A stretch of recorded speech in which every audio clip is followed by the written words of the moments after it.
Feeling ko may pangarap na tayo. I think let's do this. Pakinggan na natin. Meron na akong tinuro kay Gwen na pakinggan niya. Ano yun? Nasa ulo ko nga eh. Guys, hindi funny sa akin ha. Huwag kayo tumawa. Baka mag-expect eh.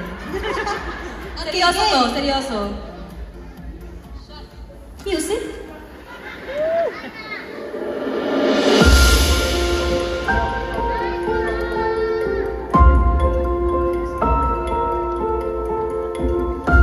Dati, pangarap ko lang makabisita sa Canada.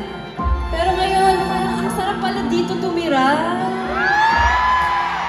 Before, my dream was to visit a cold city.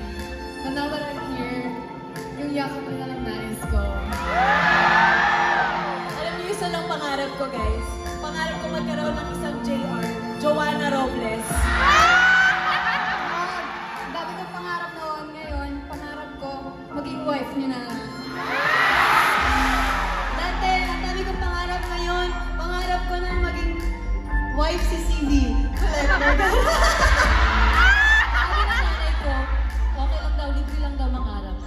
Libre ka ba mamaya? Uy! Dati ang daw pangarap. Pero ngayon, pangarap ko ay makapiling ka at sa habang panahon, ikaw ay makasama. Ikaw na lang siya, kulang sa buhay ko nito.